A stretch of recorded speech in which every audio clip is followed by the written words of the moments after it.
تو اللہ سبحانہ و تعالیٰ کو جو کچھ پتا ہے وہ اللہ تعالیٰ نے سب کچھ بنانے سے 50,000 سال پہلے لکھ دیا. جو ایونٹ بھی ہو رہا ہے اگر ہم ڈیلی یہ سوچیں کہ یہ سب کچھ بنانے سے بھی 50,000 سال پہلے ایگزیکٹلی ایسے ہی لکھ دیا گیا تھا, تو پھر آپ سوچیں کہ ہمارے دل میں اور خیالات میں کتنی اللہ کی عظمت جو ہے وہ بڑھنا شروع ہو جائے گی. اور وہ ایسا ہے کہ رات میں تمہاری روح کو قبض کر دیتا ہے اور جو کچھ تم دن میں کرتے ہو اس کو جانتا ہے, پھر تم کو جگا اٹھاتا ہے تاکہ میعاد معین تمام کر دی جائے, پھر اسی کی طرف تم کو جانا ہے, پھر وہ تم کو بتلائے گا جو کچھ تم کیا کرتے تھے. یعنی دنیا کا, زندگی کا یہ سائیکل گزار کر لوگوں نے چلے جانا ہے, اور وہ جو سائیکل گزر جائے گا پھر وہاں پہ سب کچھ پتا چلے گا کہ کیا ہونے والا ہے. اور وہی اپنے بندوں کے اوپر غالب ہے, برتر ہے, اور تم پر نگرانی کرنے والے فرشتے بھیجتا ہے, یہاں تک کہ جب تم میں سے کسی کو موت آج پہنچتی ہے تو اس کی روح ہمارے بھیجے ہوئے قبض کر لیتے ہیں اور وہ ذرا بھی کوتاہی نہیں کرتے. پھر سب اپنے مالک حقیقی کے پاس لائے جائیں گے. خوب سن لو, فیصلہ اللہ ہی کا ہے اور وہ بہت جلد حساب لینے والا ہے. آپ کہہ دیجئے وہ کون ہے جو تم کو خشکی اور دریا کے اندھیروں سے نجات دیتا ہے. تم اس کو پکارتے ہو گڑ گڑا کر اور چپکے چپکے کہ اگر تو ہم کو اس سے نجات دے دے تو ہم ضرور شکر کرنے والوں میں سے ہو جائیں گے. آپ کہہ دیجئے اللہ ہی تم کو ان سے نجات دیتا ہے اور ہر غم سے تم پھر بھی شرک کرنے لگتے ہو. یعنی آپ دیکھیں کہ اللہ تعالیٰ ہمارے لیے کتنی آسانیاں پیدا کرتا ہے. مشکلات میں ہم کیسے اللہ کو یاد کرتے ہیں, کتنے نفل مان لیتے ہیں, کتنی دیگیں چڑھا دیتے ہیں, کتنے فیصلے کر لیتے ہیں, کتنی قسمیں کھا دیتے ہیں, لیکن اس کے بعد پھر بھولنا شروع کر دیتے ہیں. کچھ لوگ ہوتے ہیں جن کو گلٹ بھی ہوتا ہے, اور کچھ لوگ ایسے ہیں وہ گلٹ فری ہو جاتے ہیں. وہ کہتے ہیں چلو خیر انشاءاللہ پھر آئندہ کبھی کچھ ہوا تو پھر کر لوں گی, ابھی میں نے اللہ سے توبہ کر لی اور معافی مانگ لی. آپ کہیے اس پر بھی وہی قادر ہے کہ تم پر کوئی عذاب تمہارے اوپر سے بھیج دے یا تمہارے پاؤں تلے سے, یا کہ تم کو گروہ گروہ کر کے سب کو بھڑا دے اور تمہارے ایک دوسرے کی لڑائی چکھا دے. آپ دیکھیے تو صحیح ہم کس طرح دلائل مختلف انداز سے بیان کرتے ہیں, شاید وہ سمجھ جائیں. اور آپ کی قوم نے اس قرآن کو جھٹلایا حالانکہ وہ سراسر حق ہے. آپ کہہ دیجئے کہ میں تم پر دروغہ مقرر نہیں کیا گیا.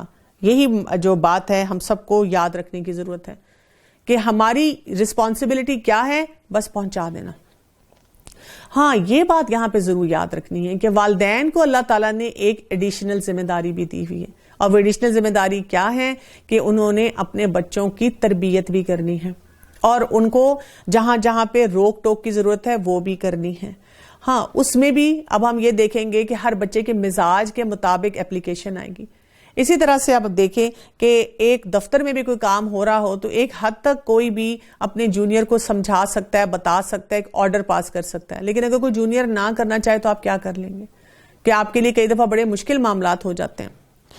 ہر خبر کا ایک وقت ہے اور جلد ہی تم کو معلوم ہو جائے گا. اور جب آپ ان لوگوں کو دیکھیں گے جو ہماری آیتوں میں عیب جوئی کر رہے ہیں تو ان لوگوں سے کنارہ کش ہو جائیں, یہاں تک کہ وہ کسی اور بات میں لگ جائیں. اور اگر آپ کو شیطان بھلا دے تو یاد آنے کے بعد پھر ایسے ظالم لوگوں کے ساتھ مت بیٹھیں. اب جو لوگ ہر وقت دین کے بارے میں نیگیٹو باتیں کر رہے ہوتے ہیں, دین کے بارے میں کچھ نہ کچھ اچھال رہے ہوتے ہیں, تنقید کر رہے ہوتے ہیں, تو یہاں پہ کیا فارمولا دیا گیا, یا مذاق یا جوکس کریک کر رہے ہوتے ہیں, تو یہاں پر ہمیں ایک مزاج دیا گیا ہے کہ ایسے لوگوں کے ساتھ نہیں بیٹھنا. کیا کیا جائے؟ ایسے لوگ جب بیٹھ کے باتیں کر رہے ہوں, آپ کے کئی پیارے ہوتے ہیں, فیملی ممبرز ہوتے ہیں, کئی دفعہ آپ کے کوئی سینئرز ہوتے ہیں, کئی دفعہ ایسی سوشل گیدرنگ ہوتی ہے کہ اس میں سے اٹھنا آپ کے لیے ممکن نہیں ہوتا, تو وہاں پر یا تو انسان بالکل ایموشنلی اپنے آپ کو الگ کر لے. اگر اٹھ نہیں سکتا تو وہاں پر کسی بات پہ رسپانس نہ دے, کہ لوگوں کو آپ کی باڈی لینگویج سے احساس ہونا شروع ہو جائے کہ جو بات ہو رہی ہے آپ اس کا حصہ بننے کے لیے تیار نہیں ہیں. اور اگر آپ اٹھ سکتے ہیں تو کسی بھی طرح سے آپ ایکسکیوز کر کے اپنے آپ کو وہاں سے اس گیدرنگ سے نکل جائیں. کیوں؟ اس لیے کہ ہر بات کا ہمارے اوپر بھی اثر ہوتا ہے. ہم جب سنتے رہتے ہیں تو ہم ان باتوں کے اثرات لیتے ہیں. اور جو لوگ پرہیزگار ہیں ان پر ان کے حساب میں کسی چیز کی ذمہ داری نہیں, لیکن ان کے ذمہ نصیحت کر دینا ہے کہ شاید وہ تقوی اختیار کریں. تو یعنی کہ مسلمانوں کو یا جو دین کی سمجھ رکھنے والے لوگ ہیں ان کو کیا کرنے کی ضرورت ہے؟ ان کو یہ کرنا چاہیے کہ وہ اپنی بات ضرور لوگوں تک کنوے کریں. لیکن اس کے بعد اگر لگے کہ لوگ اپنی ہٹ دھرمی میں ہیں اور وہ باز نہیں آ رہے تو پھر وہاں سے ہٹ جانا چاہیے، اور ایسے لوگوں سے بالکل کنارہ کش رہیں جنہوں نے اپنے دین کو کھیل تماشا بنا رکھا ہے اور دنیا کی زندگی نے انہیں دھوکے میں ڈال رکھا ہے۔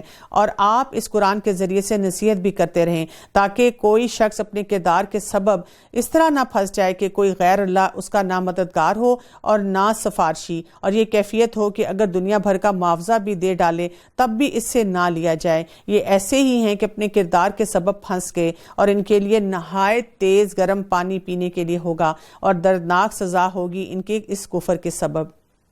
اب یہاں پہ بھی ایک امپورٹنٹ بات ہمیں بتائی جا رہی ہے کہ کن لوگوں سے کنارہ کش کرنا ہے، جو دین کو کھیل تماشا بناتے ہیں۔ کھیل تماشا کیا ہے؟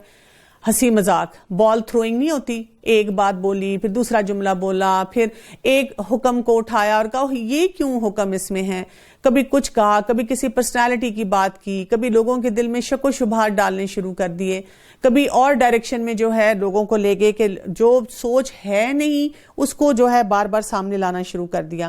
اور اللہ تعالیٰ یہاں پہ اس کی وجہ بھی بتا رہے ہیں کہ مسئلہ کیا ہے، کہ یہاں پر لوگ جو ہیں وہ دنیا کی وجہ سے، دنیا کے معاملات کی وجہ سے جو ہے دھوکے میں پڑے ہوئے ہیں، اور ان کو یہاں سے روکنے کے لیے سمجھایا گیا۔ آپ کہہ دیجئے کہ کیا ہم اللہ کے سوا ایسی چیزوں کو پکاریں کہ نہ وہ ہم کو نفع پہنچائیں اور نہ ہی ہم کو نقصان پہنچائیں، اور کیا ہم الٹے پھر جائیں گے اس کے بعد کہ ہم کو اللہ نے ہدایت دی؟ جیسا کوئی شخص ہو کہ اس کو شیطان نے کہیں جنگلوں میں بے راہ کر دیا ہو اور وہ بھٹکتا پھرتا ہو، اور اس کے کچھ ساتھی بھی ہوں کہ وہ اس کو ٹھیک راستے کی طرف بلا رہے ہوں کہ ہمارے پاس آ۔ یعنی آپ دیکھیں خوبصورت کتنی مثال دی گئی ہے یہاں پر۔ یعنی جب آپ ایسی مثالیں پڑھتے ہیں نا تو آنکھوں میں ایک امیج بنتی ہے، ایک شخص بھٹکا ہوا ہے، وہ راستے پہ نہیں ہے، اس کو کوئی ڈائریکشن دینے کی کوشش کر رہا ہے، اب یہ تو اس کے اوپر ہے نا کہ وہ کتنی ڈائریکشنز کو لیتا ہے۔ آپ کہہ دیجئے کہ یقینی بات ہے کہ راہ راست وہ خاص اللہ ہی کی راہ ہے، قل ان ھدی اللہ ھو الھدی، کہ جو ہدایت ہے وہ تو وہی ہے جو کہ اللہ کی طرف سے ہے۔ اس سے یہ بھی پتہ چلتا ہے کہ جب ہمیں کسی انسان کو بھی کچھ بھی سکھانے کی کوشش کرنی ہے اس میں ریفرنسز جو ہیں وہ کہاں سے آنے چاہیے؟ قرآن اور حدیث سے آنے چاہیے۔ وَأُمِرْنَا لِنُسْلِمَ لِرَبِّ الْعَالَمِينَ، آپ کہہ دیجئے کہ یقینی بات ہے کہ راہ راست وہ خاص اللہ ہی کی راہ ہے، اور ہم کو یہ حکم ہوا ہے کہ ہم پروردگار عالم کے پورے پورے فرما بردار بن جائیں، اور یہ کہ نماز کی پابندی کرو اور اس سے ڈرو، اور وہی ہے جس کے پاس تم سب جمع کیے جاؤ گے۔ نماز کی پابندی کی یہاں بات ہوئی ہے، اور رسول اللہ صلی اللہ علیہ وسلم نے ارشاد فرمایا اپنے بچوں کو نماز پڑھنے کا حکم دو جب وہ 7 سال کی عمر کو پہنچ جائیں، اور اس سلسلے میں ان پر سختی کرو، اور جب وہ 10 سال کی عمر کو پہنچ جائیں وہ نماز نہ پڑھیں تو پھر ان کو مار بھی دو، اور اس کے ساتھ ساتھ ان کے بستر الگ کرنے کا کہا گیا۔ ساتھ ہمیں یہ بھی یاد رکھنا چاہیے کہ اس حدیث میں جو آتا ہے ایکچولی کسی کو مارا نہیں گیا، کیونکہ اگر آپ 7 سال سے لے کر 10 سال کی عمر تک بچوں کو آہستہ آہستہ سکھانا شروع کرتے ہیں، ان کی تربیت کے مراحل کو سمجھتے ہیں، تو بچوں کے اندر بھی یہ ایک محبت جو ہے نماز کی وہ پیدا ہو جاتی ہے۔ رسول اللہ صلی اللہ علیہ وسلم نے نماز کا ذکر کرتے فرمایا جس نے نماز کی حفاظت کی تو یہ نماز اس کے لیے قیامت کے دن نور، برہان اور نجات کا باعث ہوگی، اور جس نے نماز کی حفاظت نہ کی اس کے لیے اس دن نہ نور ہوگا، نہ برہان، نہ نجات، اور قیامت کے دن وہ قارون، فرعون، حامان اور ابی بن خلف کے ساتھ ہوگا۔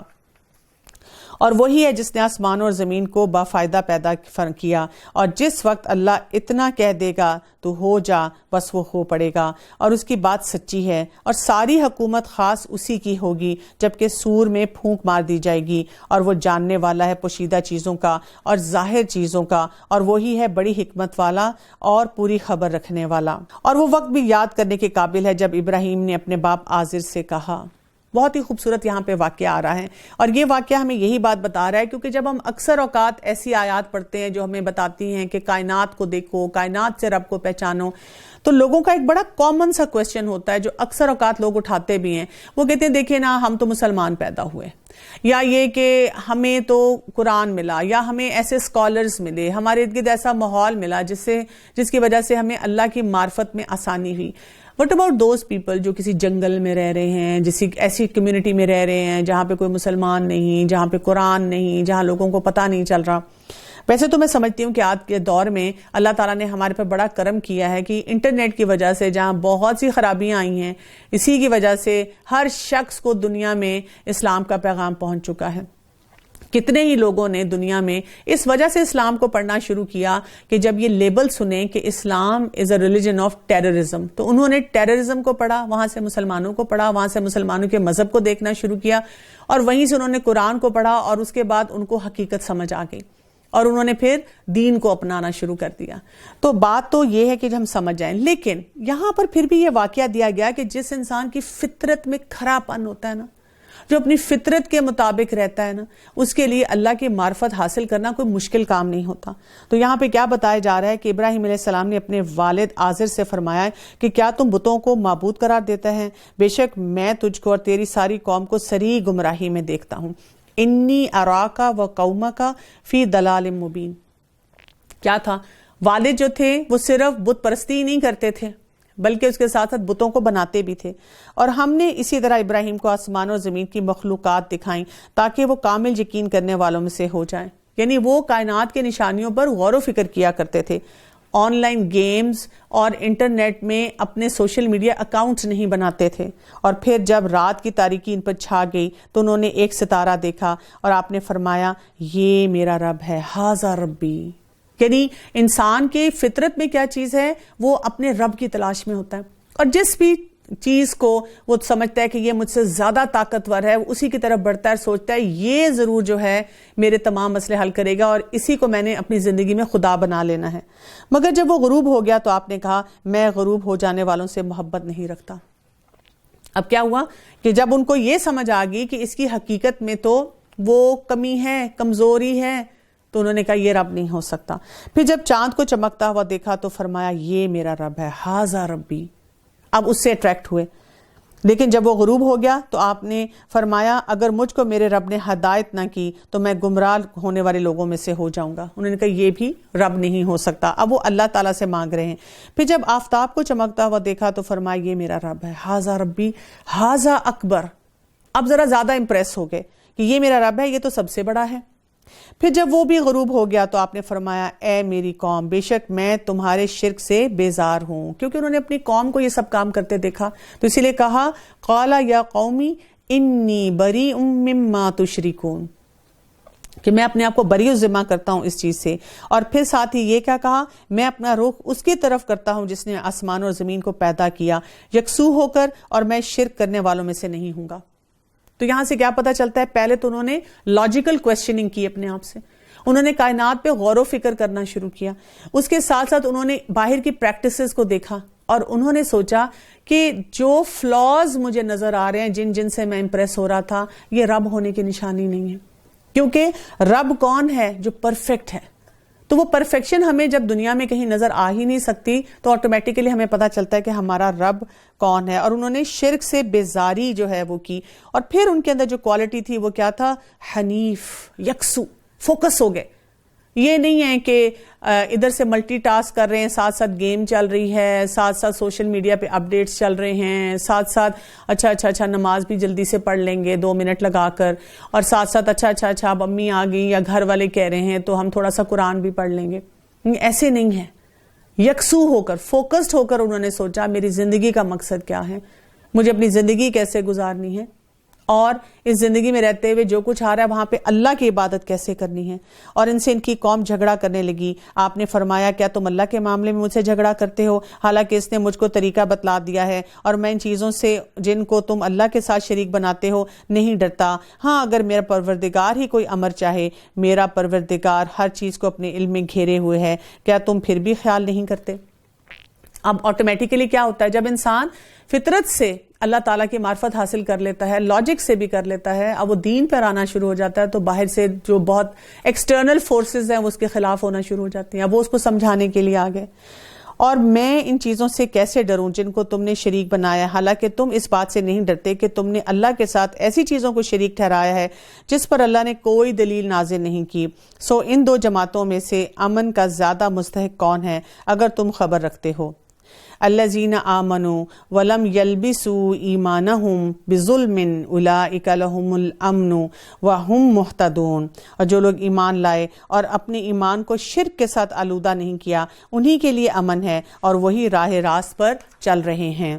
ابو ہریرہ رضی اللہ عنہ سے روایت ہے کہ اللہ کے رسول صلی اللہ علیہ وسلم نے فرمایا، قیامت کے روز ابراہیم علیہ السلام اپنے باپ آزر کو دیکھیں گے، ان کا چہرہ ذلت اور رسوائی والا ہوگا۔ ابراہیم علیہ السلام اپنے باپ سے کہیں گے، کیا میں نے دنیا میں آپ سے نہیں کہا تھا کہ میری نافرمانی نہ کریں؟ ان کے باپ یہ کہیں گے، آج میں آپ کی نافرمانی نہیں کروں گا۔ چنانچہ ابراہیم علیہ السلام اللہ سے عرض کریں گے، یا اللہ، تیرا وعدہ تھا کہ تو مجھے قیامت کے روز رسوا نہیں کرے گا، تو اس سے بڑی رسوائی اور کیا ہو سکتی ہے کہ میرا باپ رسوا نظر آئے؟ اللہ تعالیٰ فرمائیں گے، میں نے جنت کو کافروں پر حرام کر دیا ہے، پس ابراہیم دیکھو آپ کے پاؤں کے پاس کیا ہے۔ اور جب ابراہیم علیہ السلام دیکھیں گے تو ان کے باپ کو گندگی میں لتھڑے ہوئے بجو کی طرح بنا دیا گیا ہوگا اور پھر ٹانگوں سے پکڑ کر جہنم کی آگ میں ڈال دیا جائے گا۔ یعنی یہاں سے ہمیں یہ پتا چلتا ہے کہ ہم میں سے کوئی شخص بھی اس بات پر تکیہ نہ لگائے کہ میرے گھر والے نیک ہیں اور اس کی وجہ سے مجھے بھی ویسے ہی گزار دیا جائے گا اور میں بھی جنت میں چلا جاؤں۔ لوگوں نے لطیفے بھی بنائے ہوئے ہیں اپنے رشتہ داروں کے بارے میں کہ چلو میں تمہارے ساتھ ساتھ پیچھے پیچھے وہاں چلا جاؤں گا، جیسے کوئی حساب کتاب ہی نہیں ہونا۔ اور یہ ہماری حجت تھی جو ہم نے ابراہیم علیہ السلام کو ان کی قوم کے مقابلے میں دی تھی، ہم جس کو چاہتے ہیں مرتبوں میں بڑھا دیتے ہیں، بے شک آپ کا رب بڑی حکمت والا، بڑا علم والا ہے۔ اور ہم نے ان کو اسحاق اور یعقوب علیہ السلام ہر ایک کو ہم نے ہدایت کی، اور پہلے زمانے میں ہم نے نوح علیہ السلام کو ہدایت کی، اور ان کی اولاد میں سے داؤد علیہ السلام اور سلیمان، ایوب، یوسف، موسیٰ، ہارون علیہ السلام کو، اور اسی طرح ہم نیک کام کرنے والوں کو جزا دیا کرتے ہیں۔ اور زکریہ علیہ السلام، یحییٰ، عیسیٰ اور الیاس علیہ السلام کو سب نیک لوگوں میں سے تھے، اور اسماعیل علیہ السلام اور یسیع اور یونس اور لوط علیہ السلام کو، ہر ایک کو تمام جہان والوں پر ہم نے فضیلت دی۔ آپ دیکھیں کتنے بڑے بڑے پیغمبروں کا نام آ رہا ہے، اور اگر ہم ان میں سے ہر ایک کے واقعات کو پڑھنا شروع کریں، اور انشاءاللہ اگلے پاروں میں ہم یہ دیکھیں گے بھی کہ انہوں نے کس طرح سے توحید پہ خود بھی اپنے آپ کو قائم رکھا اور اس پیغام کو بھی آگے پہنچایا، اور ان کے کچھ باپ داداؤں کو اور کچھ اولادوں کو اور کچھ بھائیوں کو، اور ہم نے ان کو مقبول بنایا اور ہم نے ان کو راہ راست کی ہدایت دی۔ اللہ کی ہدایت وہ یہی ہے کہ اپنے بندوں میں سے جس کو چاہے اس کی ہدایت کرتا ہے۔ ذالک ھدی اللہ یہدی بہ من یشاء من عبادہ۔ اور اگر فرضاً یہ حضرات بھی شرک کرتے تو جو کچھ یہ اعمال کرتے تھے ان کے سب اکارت ہو جاتے۔ یہ لوگ ایسے تھے کہ ہم نے ان کو کتاب اور حکمت اور نبوت عطا کی تھی، سو اگر یہ لوگ نبوت کا انکار کریں تو ہم نے ان کے لیے ایسے بہت سے لوگ مقرر کر دیے ہیں جو اس کے منکر نہیں ہیں۔ یہی لوگ ایسے ہیں جن کو اللہ نے ہدایت کی تھی، سو آپ بھی انہی کے طریقے پر چلیے، اور آپ کہہ دیجئے کہ میں تم سے اس پر کوئی معاوضہ نہیں چاہتا، یہ تو صرف تمام جہان والوں کے لیے ایک نصیحت ہے۔ وما قدر اللہ حق قدرہ۔ اور ان لوگوں نے اللہ کی قدر جیسے پہچانی چاہیے تھی ویسے نہیں پہچانی، جبکہ یوں کہہ دیا کہ اللہ نے کسی بشر پر کوئی چیز نازل نہیں کی۔ آپ کہہ دیجئے کہ وہ کتاب کس نے نازل کی ہے جس کو موسیٰ لائے تھے۔ یہاں پر آپ دیکھیں اتنی باتیں، اتنے دلائل دینے کے بعد اللہ سبحانہ تعالیٰ کا ایک شکوہ ہے کہ اللہ کی قدر ہی نہیں پہچانی۔ آپ دیکھیں اگر دنیا میں اگر آپ کی کوئی ویلیو نہ کرے، شوہر کے کئی دفعہ اپنی بیوی سے یہی شکوہ ہوتا ہے کہ میں کما کے لاتا ہوں، سارے دن محنت کرتا ہوں، گھر پہنچتا نہیں، تو اس کی لمبی لسٹ شروع ہو جاتی ہے، آپ یہ نہیں کرتے، آپ وہ نہیں کرتے۔ بیوی بھی کئی دفعہ اسی بات پہ دکھی ہوتی ہے کہ میرا شوہر میری ویلیو ہی نہیں کرتا، بچے بھی یہی کہتے نظر آتے ہیں۔ یہ سوسائٹی میں لوگوں کا دکھ ہی ہے، لیکن اللہ سبحانہ تعالیٰ جو ہماری تمام ضروریات پوری کر رہا ہے، کیا ہم اس کی قدر پہچانتے ہیں؟ جس کی کیفیت یہ ہے کہ وہ نور ہے اور اللہ کے لیے ہدایت ہے، جس کو تم نے ان متفرق اوراق میں رکھ چھوڑا ہے جن کو ظاہر کرتے ہو اور بہت سی باتوں کو چھپاتے ہو، اور تم کو بہت سی ایسی باتیں بتائی گئی ہیں جن کو نہ تم جانتے تھے اور نہ تمہارے بڑے۔ آپ کہہ دیجئے کہ اللہ نے نازل فرمایا، یا پھر ان کو ان کے خرافات میں کھیلتے رہنے دیجئے۔ اور یہ بھی ایسی ہی کتاب ہے جس کو ہم نے نازل کیا ہے جو بڑی برکت والی ہے، اپنے سے پہلے کتابوں کی تصدیق کرنے والی ہے، اور تاکہ آپ مکہ والوں کو اور آس پاس کے لوگوں کو ڈرائیں۔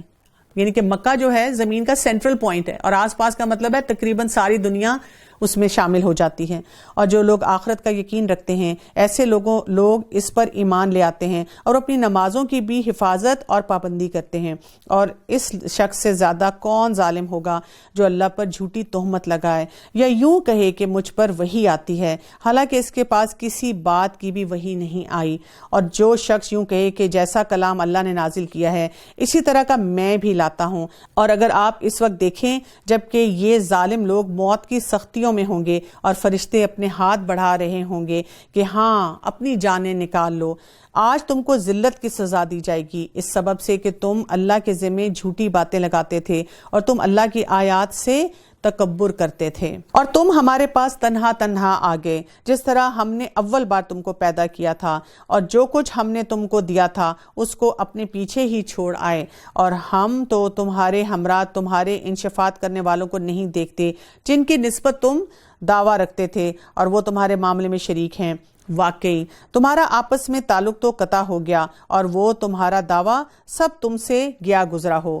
بے شک اللہ دانے کو اور گٹھلیوں کو پھاڑنے والا ہے، وہ جاندار کو بے جان سے نکالتا ہے اور بے جان کو جاندار سے نکالتا ہے۔ اللہ یہ ہے سو تم کہاں سے الٹے چلے جا رہے ہو۔ ایک چھوٹے سے بچے کے سامنے بھی اگر ہم بین سپراؤٹس رکھتے ہیں اور اس میں سے ان کو نکالنے دیتے ہیں یا ان کو گارڈننگ کراتے ہیں، ہوم گارڈننگ کراتے ہیں، تو وہاں پر بھی ہم ان کو بتاتے ہیں کہ کیسے ایک بیج کو ہم ڈالتے ہیں اور اس سے ایک پودا نکل آتا ہے۔ وہ صبح کو نکالنے والا ہے اور اس نے رات کو راحت کی چیز بنایا ہے اور سورج اور چاند کو حساب سے رکھتا ہے۔ اس ذات کے اندازے ہیں جو قادر ہے اور بڑے علم والا ہے۔ آج دیکھیں ہم بار بار اللہ کے علم کی بات بہت زیادہ پڑھ رہے ہیں۔ ذالک تقدیر العزیز العلیم، اور وہ ایسا ہے جس نے تمہارے لیے ستاروں کو پیدا کیا تاکہ تم اس کے ذریعے سے اندھیروں میں اور خشکی میں اور دریا میں راستے معلوم کر سکو۔ بے شک ہم نے دلائل خوب کھول کھول کر بیان کر دیے ہیں ان لوگوں کے لیے جو خبر رکھتے ہیں۔ یعنی آج کل تو ہمارے پاس نیویگیشن کے بڑے ہی ایڈوانس سسٹمز ہیں نا، ان کے ذریعے ہم چاہے خشکی پہ ہوتے ہیں یا ہم سمندروں میں ہوتے ہیں تو ہم راستے ڈھونڈتے ہیں، لیکن یہ تمام سسٹمز بھی کہاں سے آ رہے ہیں؟ ان اندھیروں میں جب انسان کہیں چل رہا ہوتا ہے تو اللہ تعالیٰ کیسے ہمیں راستہ دکھاتا ہے؟ اور وہ ایسا ہے جس نے تم کو ایک شخص سے پیدا کیا، پھر ایک ٹھہرنے کی جگہ ہے اور ایک سونپے جانے کی۔ بے شک ہم نے دلائل خوب کھول کر بیان کر دی ہیں ان لوگوں کے لیے جو سمجھ بوجھ رکھتے ہیں۔ اللہ تعالیٰ فرما رہے ہیں قد فصلنا الآیات لقوم یفقہون، کھول کھول کے باتیں بتائی گی، چھپایا نہیں گیا، سیکرٹ نہیں رکھا گیا۔ ایسے نہیں ہوگا کہ جب انسان کوئی مرے تو اس کو کہا جائے سرپرائز، اور ہم کہیں کہ یہ تو بڑی زیادتی ہوگی ہمارے ساتھ، ہمیں تو پتہ ہی نہیں تھا۔ دنیا میں ہم یہی کرتے ہیں نا، جب ہمارے ساتھ کوئی بھی معاملہ ہوتا ہے اور لوگ جب ہمیں تنگ کرتے ہیں یا کوئی کمپلیکیشن آتی ہے، ہم کہتے ہیں مجھے پتہ ہی نہیں تھا، مجھے احساس ہی نہیں تھا، میں نے سوچا ہی نہیں۔ لیکن اللہ سبحانہ وتعالی ہمیں یہاں پر سب کچھ وضاحت سے بتا رہے ہیں۔ اور وہ ایسا ہے جس نے آسمان سے پانی برسایا، پھر ہم نے اس کے ذریعے سے ہر قسم کے نباتات کو نکالا، پھر ہم نے اس سے سرسبز شاخیں نکالی جن سے ہم تہ بتہ دانوں والے خوشے نکالتے ہیں، اور کھجور کے شگوفوں سے گچھے پیدا کرتے ہیں جو پھل کی وجہ سے جھکے ہوتے ہیں، اور انگور کے باغ اور زیتون اور انار جو ایک دوسرے سے ملتے جلتے بھی ہیں اور نہیں بھی ملتے۔ ہر ایک کے پھل کو دیکھو جب وہ پھلتا ہے، اور اس کے پکوان کو بھی دیکھو، ان میں دلائل ہیں۔ ان فی ذالکم لآیات لقوم یؤمنون، اس میں دلائل ہیں ان لوگوں کے لیے جو ایمان لاتے ہیں۔ یعنی ڈے ٹو ڈے ایکٹیویٹیز میں بھی انسان کو کون سی چیز اٹریکٹ کرے گی، کون سی چیز سے وہ کچھ حاصل کرے گا، کچھ سیکھے گا، جب دل میں ایمان ہوگا، جب انسان اس فوکس کے ساتھ نکلے گا کہ میں نے کیا کام کرنا ہے، میں نے اپنا معاملہ کیسے کرنا ہے۔ اور لوگوں نے شیاطین کو اللہ کا شریک قرار دے رکھا ہے، حالانکہ ان لوگوں کو اللہ ہی نے پیدا کیا، اور ان لوگوں نے اللہ کے حق میں بیٹے اور بیٹیاں بلا سنت تراش رکھی ہیں، اور وہ پاک اور برتر ہے ان باتوں سے جو وہ کرتے ہیں۔ وہ آسمان اور زمین کا موجد ہے، اللہ کی اولاد کہاں ہو سکتی ہے، حالانکہ اس کی بیوی ہی نہیں، اور اللہ نے ہر چیز کو پیدا کیا ہے اور وہ ہر چیز کو خوب جانتا ہے۔ ذالکم اللہ ربکم، یہ ہے اللہ جو تمہارا رب، لا الہ الا ہو، اس کے سوا کوئی عبادت کے لائق نہیں، خالق کل شیء فاعبدوہ، اور ہر چیز کو اس نے پیدا کیا اور تم اسی کی عبادت کرو، اور وہ ہر چیز کا کارساز ہے۔ وہو علی کل شیء وکیل، لا تدرکہ الابصار وہو یدرک الابصار وہو اللطیف الخبیر، نگاہیں اس کو نہیں پا سکتی جبکہ وہ نگاہوں کو پا لیتا ہے، اور وہ بہت ہی باریک بین ہے، لطیف ہے اور خبیر ہے۔ جب ہم لطیف کو دیکھتے ہیں، اللطیف، ایک تو یہ کہ اللہ تعالیٰ کے اندر نرمی ہے، نرمی کے ساتھ معاملہ فرماتا ہے، اور لطف کا ایک اور مطلب بھی یہ ہوتا ہے کہ بہت باریک بین ہے، چھوٹی سی چھوٹی چیز کو بھی دیکھ لیتا ہے جو کہ لوگوں کے معاملے میں ان نوٹسڈ ہوتی ہے، لیکن اور الخبیر، ہر چیز کی خبر رکھنے والا ہے، ہر چیز کو جاننے والا ہے۔ تو ڈاکیومنٹ تو اس کے پاس ہر چیز ہو رہی ہے، لیکن وہ کیا کر رہا ہے؟ اپنے اس لطف و کرم کی وجہ سے نرمی کا معاملہ ہمارے ساتھ کرتا ہے۔ وہ ہماری نیتیں بھی جانتا ہے، ہمارے ٹیمپرمنٹس بھی جانتا ہے، ہمارے مسائل بھی جانتا ہے۔ اسی لیے ہمیں موقع پہ موقع دیتا چلا جاتا ہے۔ اب بلا شبہ تمہارے پاس تمہارے رب کی جانب سے حق کے دلائل پہنچ چکے ہیں، سو جو شخص دیکھ لے گا وہ اپنا فائدہ کرے گا، اور جو شخص اندھا رہے گا وہ اپنا نقصان کرے گا، اور میں تمہارا نگران نہیں ہوں۔ جیسے ہم گھروں میں اپنے بچوں کو کہتے ہیں نا کہ بیٹا پڑھ لو گے تو دنیا سنور جائے گی، فائدہ حاصل ہوگا، پڑھ لو، عقل مندی اسی میں ہے۔ تو اللہ سبحانہ و تعالیٰ بھی ہمیں بتا رہے ہیں کہ حقائق سامنے ہیں، یہ اب ہمارے اوپر ہے کہ ہم اسے کیسے فائدہ حاصل کریں، اور ہم اس طور پر دلائل کو مختلف انداز سے بیان کرتے ہیں تاکہ وہ یوں کہیں کہ آپ نے کسی سے پڑھ لیا ہے، اور تاکہ ہم اس کو دانش مندوں کے لیے خوب ظاہر کر دیں۔ آپ خود اس طریقے پر چلتے رہیے جس کی وحی آپ کے رب کی طرف سے آپ کے پاس آئی ہے، اللہ کے سوا کوئی عبادت کے لائق نہیں، اور مشرکین سے کنارہ کیجیے، اور اگر اللہ کو منظور ہوتا تو یہ شرک نہ کرتے، اور ہم نے آپ کو ان کا نگران نہیں بنایا، اور نہ ہی آپ ان پر مختار ہیں۔ ہم کہتے ہیں اچھا پھر اللہ تعالیٰ کر دیتا نا یہ، لیکن اللہ تعالیٰ نے جو ہمیں ذہن دیا ہے، سوچ دی ہے، کیونکہ ایسے لوگ پھر اس وقت کہتے ہیں کہ یہ تو پھر کنٹرولنگ بیہیویئر ہو گیا، یہ تو پھر ہمیں کنٹرول کیا جا رہا ہے۔ جہاں پہ آزادی دی اس آزادی کو ہم نے صحیح استعمال نہیں کرنا، جہاں پہ کوئی سسٹم دیا اس سسٹم کو ہم نے ایکسیپٹ نہیں کرنا۔ اور مت گالی دو ان کو جن کی یہ لوگ اللہ کو چھوڑ کر عبادت کرتے ہیں، کیونکہ پھر وہ جہالت کی وجہ سے حد سے گزر کر اللہ کی شان میں گستاخی کریں گے۔ ہم نے اسی طرح ہر طریقہ کرنے والوں کے لیے ان کا عمل مرغوب بنا رکھا ہے، پھر اپنے رب ہی کے پاس ان کو جانا ہے، سو وہ ان کو بتا دے گا کہ وہ جو کچھ کیا کرتے تھے۔ اور ان لوگوں نے قسموں میں بڑا زور لگا کر اللہ کی قسم کھائی کہ اگر ان کے پاس کوئی نشانی آ جائے تو وہ ضرور ہی اس پر ایمان لے آئیں گے۔ آپ کہہ دیجئے کہ نشانیاں سب اللہ کے قبضے میں ہیں، اور تم کو اس کی کیا خبر کہ وہ نشانیاں جس وقت آ جائیں گی یہ لوگ تب بھی ایمان نہ لائیں گے۔ نشانیاں تو ہمارے اپنے اندر موجود ہیں، اپنے ہاتھ دیکھ لیں، اپنی آنکھیں دیکھ لیں، روز اٹھ کے جب اپنا چہرہ دیکھتے ہیں آئینے میں وہیں سے نشانیاں ہیں، اٹھنا ہی ہمارا نشانیاں ہیں، سونا ہی ہمارا نشانیاں ہیں۔ بات کرتے کرتے ایک دم سوچیں کہ کیا میں اپنے لنگز کو بتا رہا ہوں کہ اب بریدھ ان اور بریدھ آؤٹ کرنا ہے؟ نہیں، یہ کیا اتنی بڑی نشانی نہیں ہے؟ اور ہم بھی ان کے دلوں کو اور ان کی نگاہوں کو پھیر دیں گے جیسا کہ یہ لوگ اس پر پہلی دفعہ ایمان نہیں لائے، اور ہم ان کو ان کی سرکشی میں حیران رہنے دیں گے۔ وآخر دعوانا ان الحمد للہ رب العالمین سبحانک اللہم وبحمدک اشہد ان لا الہ الا انت استغفرک واتوب الیک۔ السلام علیکم ورحمۃ اللہ وبرکاتہ۔